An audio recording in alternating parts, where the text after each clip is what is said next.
It's a big statement. It's a big statement. I tell you what, I'm worried about the Swans after watching them on the weekend. Oh, how good they look on the weekend. Seasoned bodies, ready to go. They looked absolutely fantastic, Jono. Did you catch that game? Oh, I did. I saw the second half of it coming back from Port Adelaide and Brisbane. But the week before, watched them live against the West Coast Eagles at Subiaco, and were they dominant? Their midfielders are just so strong at the moment. I want to throw something to you, Lynchy, and talk about training years, the amount of pre-seasons the players have done and how that actually can improve your gut-running ability, your knowledge of your own body, what you can handle, and what your tolerance levels are.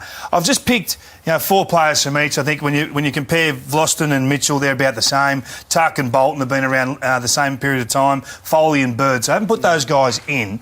But there's the pre-seasons that those guys have done. And just comparing their knowledge of their own body versus these younger guys coming through. Now, Cochin's done 6, Martin 4, but they've been impacted. Cochin has been impacted from day one with his pre-seasons. Conker and Ellis just learning their own bodies. This kid's a star, and he's, I think that's a big gap though, Jay. So I think that volume of pre-seasons, 33 to 15, was evident for me on the weekend. I know they've got this standard and this ethos of hard work, but that has to be a factor. Well, I think it reflects the hardness in the way they play, doesn't it? They run from the first bounce to the final siren, and that's been one of the trademarks of the Sydney Football Club. And if you don't live up to that standard, you don't survive. Well, when you look at that as well, you think of maybe a couple of efforts over the pre-season. Like they might do 5 by 1Ks, for example, and you look at Sydney, they'd have a bunch of about 8 to 10, maybe 11 guys that would all be in that top group, all finishing at the same time, and their times would be at a super level consistently over the 5. With the Richmond Footy Club at the moment, because of the inexperience they've got in their summer, their group might only be as deep as 5 consistently up there, and then they get a drop off along the way. So that's where the experience over and your strength that you're building, you're running over your summer, takes you to that next level. And there's no doubt that the Richmond players have to stand up a lot quicker than obviously the Sydney Swans. They've been able to introduce over the last couple of years a young player into the mix. And you look at, say, a Mitchell. He's a young kid, been in the system just a couple of years, hasn't been required to play so much up until now, but then late in the games he can go into the midfield and rack up big numbers in the last quarter because he hasn't have to be in there for the bulk of the game, where the Richmond guys do. Then you take that back to someone like GWS or the Gold Coast Suns.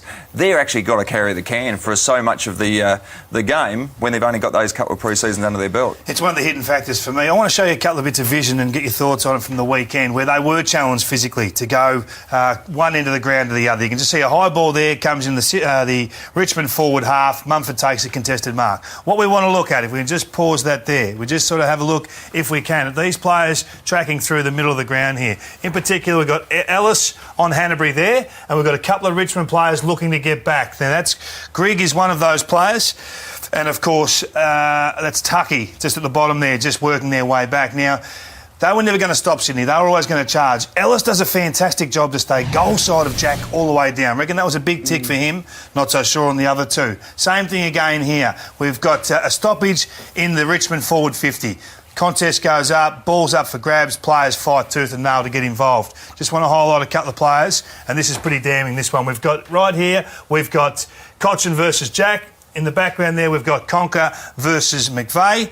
And just watch in the background here, we've got Foley and Grigg just hovering in the background there. We allow that vision to roll on and just watch the movement of these guys and the commitment that Sydney put to them straight away. That ball gets hacked out, Sydney win that back. Now's when you have to react. And just watch what happens. We've got the breakaway starts straight away. We've got Cochin jogging in the background. Jack's off and gone, breaking through the wing there. You can see Foley's done the right thing, gone with him. Martin stayed back. Newman's had to cover. You can just see what the flow and effect is. As Conker got caught with his man, has allowed this overlap in here because Cochin hasn't gone. Foley's had to leave to cover the dangerous player, and they just get out. One player at a time, they get out. They challenge you physically, and if you fail, it hurts you on the scoreboard. I was looking at the corridor there as well, and you see Martin had a chance to go to Everett, decided not to do that. Then Newman had to come up and cover as a defender. If he just works hard as a forward and pushes up, like most clubs do these days, allows Newman to stay back and actually defend instead of try and get that. Because they've got to go up in the middle of the ground, they overlap and it's an easy goal. That's the physical challenge of it, Lynchy and Jace. The mental side of it, when you actually get there and you get a chance to reorganise. I want to show one passage of play from the weekend, and we tracked Kieran Jack and we tracked Trent Cochin, who actually got involved in the possession chain along the outer wing there. And you can just see what happens. We put a disc underneath those players so you can just see them flow all the way down the ground. Jack commits to the run, defensive side, covers Morris, stays inside, Cochin gets possession. So Cochin wins this battle initially. Jack's looking to set the standard and get back and help his defenders out, as all the Swans players do. Get goal side. The ball goes out of bounds here in a moment, and this is the bit I'm really fascinated in. This is the bit I want to watch. An experienced team, as we said with those training is. Look at the instruction that comes. Straight away we've got Kieran Jack saying, who's here, who's there, we've got to organise this. It rolls on. Now, he's under the same fatigue levels as Delidio in the background there and a Cochin who's still coming in. Second bit of instruction coming. Who's here, who's here? O'Keefe does the same. We just saw Richards do it a moment ago. Still organising. Now they all know their roles. Ball gets thrown in. Cochin's still getting his breath. In there laying the tackle, Jack again. Now that, to me, just shows the mental side of the game. To get there, OK, what do we got to do now? Boom, boom, boom. Doesn't mean you win the stoppage, but it's a great starting point. Is there a harder working midfielder in the competition than Kieran Jack? I mean... You got a long way to find one.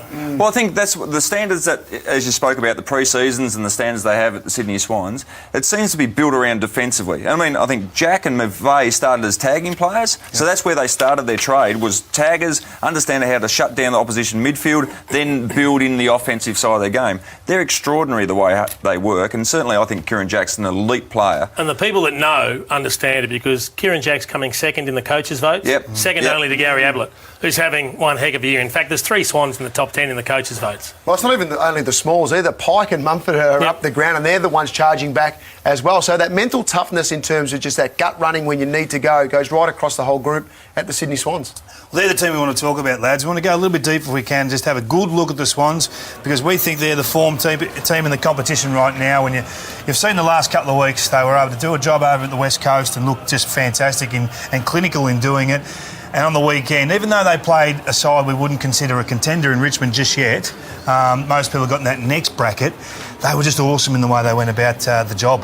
Well, they were fantastic, and look, you can just see that they're just nice and composed too in the race, not overawed by any sort of environment. They just do get out there and they just get themselves into position. They know exactly what they've got to do. There's their team, boys, and I just want to point out a couple of things. And Paul Roos made a mention of the weekend that they don't play a small forward as such. They don't have a designated role, a one lock-away pocket, if you like. They're midfielders that can go forward and play forward. We've seen Jude Bolton do it for a number of years, but he spends time on ball. Parker the same, Bird the same. They'll play on a man if they need to lock one away, or they'll go on ball if they need to. And there's the good spread of midfield numbers that they've got for rotation. And all those players at different stages spend time forward, and they're all very good at actually getting on the scoreboard. They read the play well, they either crumb it or they find the right position to get that pinpoint pass. One thing we've probably undersold all year until we look at the numbers are their tools, Lynchy. They're really well placed for contested marking tools. Absolutely. I think Mike Pike last year was leading this contested marks for the Sydney Swans and the competition for a fair while inside forward 50. But the important thing, we hear some clubs talk about you can't play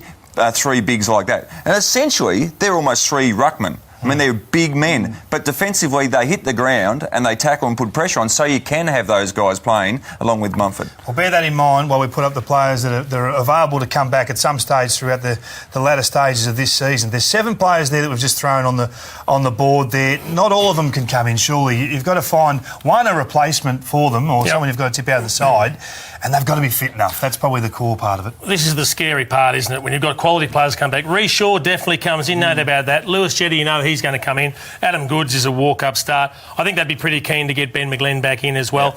Sam Reid's going to be an interesting one because of the tools in the forward line. If Goods is playing forward and if Tippett's playing forward and you've got Pike and Mumford and these guys that rotate forward, and Jesse White's in really good form, difficult for him. LRT can't come in unless you drop one of those tools as well. One for me, and mate. Then he's a wild card. He's the wild card. He's starting to run extremely well over the last 3 weeks in the twos. 18 months of footy and you expect him to come in and have an impact in the final. Stewie July come in, do 3 or 4 things in a big game and big ask, Jono. Well, it is in some ways, but you just never know. He's going to have that energy. He's going to energise the group, especially over the next couple of weeks as well. And McVeigh's an interesting one for me as well, because if Shaw comes back in, he may then spend more time, even as a half forward. And you speak about multiple goals, they have 10 plus every week, and he's another one they can add to that. Other end of the spectrum.